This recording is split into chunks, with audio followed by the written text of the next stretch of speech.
Bwana, kwa majina niite jina langu wa Miss Magodoro, mtoto wa Mama Shura. Ibala wauni si watu wazuri, lakini kamuulize mama yako.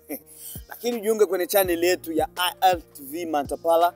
Tunafanya mambo yote iko vizuri sana. Ibala leo niko kwenye kata hivi. Nimekuja kuonana mwanamsanii wako, tumekuja kumtoa. Watu wanajiuliza mbona amepotea, lakini leo tumekuja kumnasa. Dada jambo bwana. Jambo. Kwa majina unaitwa nani? Alice. Vizuri sana. Dada Alice, mbona kwa nini umezimazima hivi? Imekuaje tena? Hapana. Mimi nilikuwa mimba, lakini hivi nishazara kuna mambo. Mtoto akikomea naanza tena tosha ngoma. Unadhani ngoma gani ambazo unabaki kuzikumbuka kwa sasa hivi baada wewe au bado hujakuwa mjamzito? Ni zetu tu zenye tunatosha huko Mantapala ndio zenye ninakumbuka. Na baada ya kuingia kwenye ndoa, hali imeendeleaje kwa upande wa muziki? Mchumba ambao uko naye kwa sasa hivi ni mchezaji wa mpira wa Sopro. Je, ndoa inaendelea vizuri na anakubali kuingia tena kwenye mambo ya muziki? Ana tatizo, ni msanii mwenzangu. Lakini baadhi wengine wanasema kwamba hivi umeingia kwenye ndoa hautaimba tena. Hapana, wanaongea uongo. Wanaongea uongo. Alice, hivi muziki gani ambazo baadhi ya muziki ambao unabaki kumbukumbu uko nakumbuka ni muziki gani? Baadhi ya muziki yako ambayo yote ushaimba. Ni Refugee Day tu ndio yenyewe nabaki hapa akili. Tupige kwanza kafela kidogo au sio? Amani kitu bora, furaha kwa wakimbizi.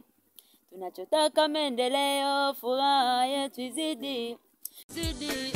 Viongozi wetu wanafurahi. Leo ni siku yetu, Refugee tujidai. Viongozi wetu wanafurahi. Leo ni siku yetu, Refugee tujidai. Kuna baadha ya mwisho wa mwaka huu nadhani ya kwamba kunakuwa kombe la UNHCR ambalo wataandaa hapa Shokali. Unadhani utaingia kwenye tamasha hiyo ya kugombania msanii bora wa kike wa hapa? Hivi kwa wewe mwenyewe unajitiaga huko namba ngapi kwenye hii kambi yetu ya Mantapala? Kwa banamke niko number 1. Number 1. Auonagi mpinzani wako? Hapana. Kwa upande wa Tugeza uone hata ambaye anaweza kukuangusha wewe. Hapana. Basi mashabiki wako unaweza kawaambia neno gani kwa leo tumekuja kutembelea na wanaona kwenye TV kwa siku nyingi sana uko kimya sana? Washabiki wangu wasijali. Muda si mrefu ndaonekana tena.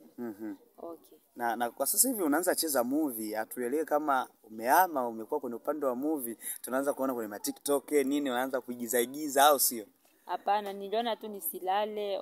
Bashabiki yangu wanasema sionekani, lakini niliona nitoe kwanza kale ka kipande ka movie nikatupe kwenye mtandao baye kama ningali vraiment. Lakini watu wa nyumbani kule Bukavu kule wanasema hata kalugha kadogo tukumbuke nyumbani kule kwetu kaasili au sio? Wala ushakasahau. Hapana. Hata kaasili ka nyumbani kadogo tu. Nyanji michi. Nikusema habari gani? Najua watu wa Bukavu kule wamedondeshwa kidogo tu. Vunja rekeze naje kana pale. Na sina tunapima vizuri sana. Dada Alice, tunakutakia ndoa njema kabisa. Na wale wacheza mpira, unaweza kuwa na neno la kusema, unaweza kuwa na ile la kutamatisha kwa wale ambao wanakutazama muda kama na huu. Wale wacheza mpira na wapongeza kwanza. Juu hivi wako na tudumbuiza na mipira vraiment. Tunawapongeza sana, wajitahidi kwa kazi yao wenyewe wako nafanya. Asante sana. Asante.